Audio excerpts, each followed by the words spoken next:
अस्सलाम वालेकुम, मैं हूं नवीद सिद्दीकी। आज हम आपको बताएंगे कि बशार अल असद का 24 साला दौर कैसा रहा और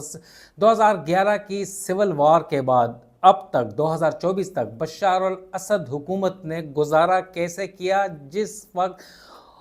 शाम के ऊपर आलमी पाबंदियां थी, अमरीकी पाबंदियां थी, तो कैसे गुजारा किया, रेवेन्यू कहाँ से आता था और बशार अल असद की कैप्टागॉन अम्पायर क्या है, उस बशार अल असद रजीम कैसे गुजारा करती थी। आए रोज़ नई नई कहानियां सामने आती हैं। गुज़िश्ता रोज़ मैंने आपको इज्तिमाई कब्रों के हवाले से बताया था कि दमिश्क समेत शाम के मुख्तलिफ शहरों में इज्तिमाई कब्रों का इंकशाफ हुआ है और आज एक बहुत बड़ा वाक़या हम आपको बताने वाले हैं। एक बहुत बड़ा एक ब्रेकिंग और अपडेट है कि बशार अल असद रजीम कैसे इतने सालों तक गुजारा करती रही और अरबों डॉलर्स कहाँ से आते रहे, जिससे शाम का गुजारा भी होता रहा और बशार अल असद रजीम के एसेट्स भी बैरूनी मुल्क बनते गए।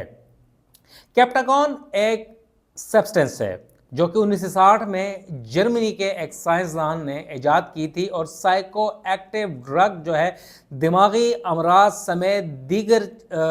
बीमारियों के लिए इस्तेमाल होती थी और ये जर्मनी से होते हुए शाम कैसे पहुंची, इस हवाले से हम आपको आगाह करते हैं। जब सिविल वार शुरू हुई तो अमेरिका समेत दीगर ममालिक ने शाम के ऊपर पाबंदियां लगाईं, तो इस वक्त क्या करता मरता क्या ना करता, बशार अल असद रजीम ने, उस वक्त के सदर बशार अल असद ने एक सब्सटेंस शुरू किया, कैप्टागॉन सब्सटेंस। ये एक साइको एक्टिव ड्रग है या साइकोथेरापी और इसके ऊपर उसमें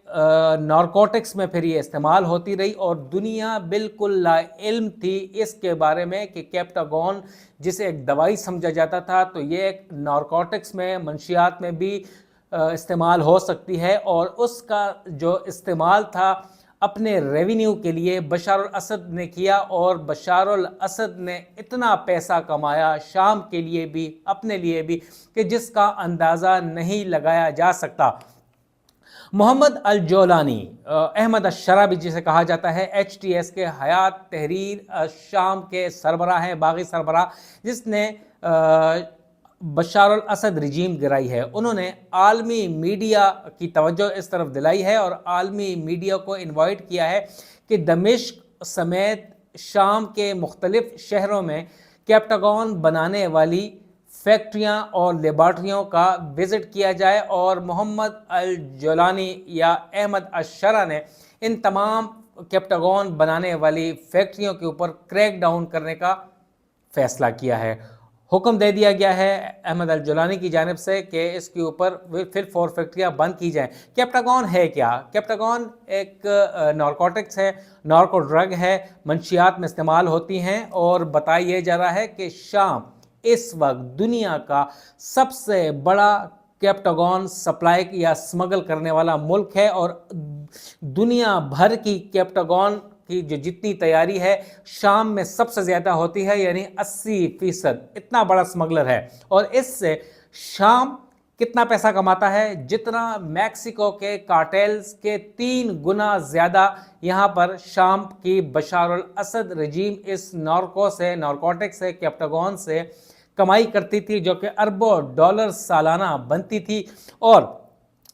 इसकी जो तैयारी जो थी वो यहाँ पर होती थी। और ये नारकोटिक्स जो थे, कैप्टागॉन सब्सटेंस जो है, ये कहाँ कहाँ सप्लाई होता था। सबसे बड़ी जो मार्केट थी, मंडी थी, वो मिडिल ईस्ट थी, अरब ममालिक थे, खलीजी ममालिक थे, गल्फ स्टेट यानी, और वहाँ पर ये स्मगल की जाती थी। इसके अलावा कैप्टागॉन जो है, मंशियात जो हैं, ये ईस्टर्न यूरोप, मशरकी यूरोप जाती थी, टर्की जाती थी और दीगर कुछ ममालिक जाती थी। और इस हवाले से इतनी ख़तरनाक तरीन ड्रग थी कि 2022 में अमेरिका ने कैप्टागॉन एक एक्ट पास किया और क्रैक डाउन का हुक्म दिया और शाम के ऊपर मज़ीद पाबंदियाँ सख्त की। इसके अलावा खलीजी ममालिक ने इन्हीं पाबंदियों की वजह से उसके ऊपर